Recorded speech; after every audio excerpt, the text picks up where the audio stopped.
از فوتبال کنار خواهد رفت و عمان با کارنامه مربیگی خود چگونه مخلصون با آن تشریف آورده ایستادند و امیدوار میشیم که تا آغاز رقابت شماره آنها بیشتر چون کوچ و اینکه سرمربی اسمی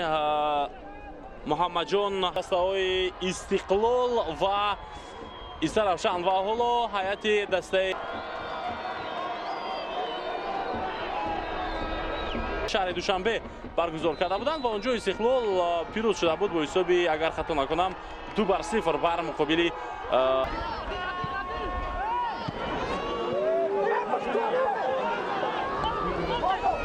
منچر جلیلوف پاسیو با علیشیر جلیلوف امکانیت نوبتی ضربه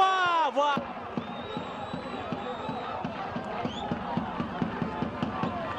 حسین نورماتوف با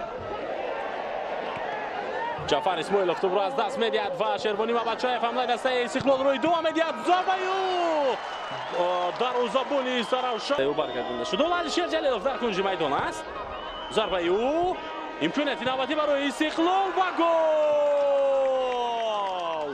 در آغاز قسم دوم دسته استقلال با پیش میبراید و ضربه کنجی استفاده کرده تا نظام موزینگرانی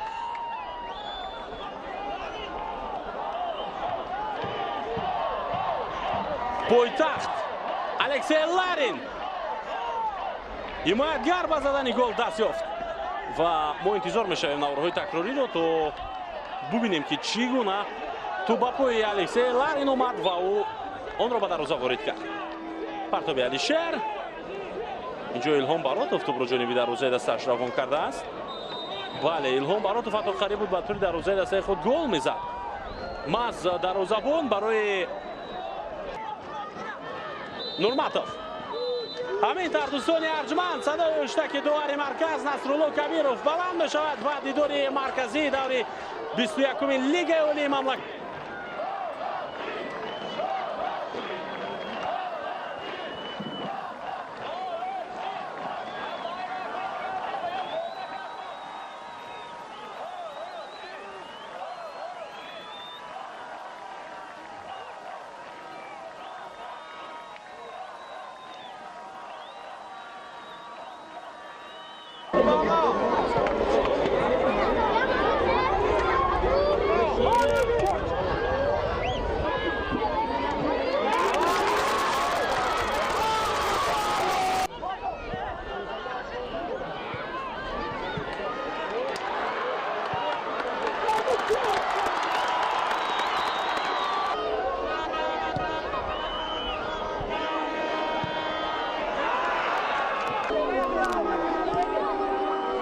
Yeah.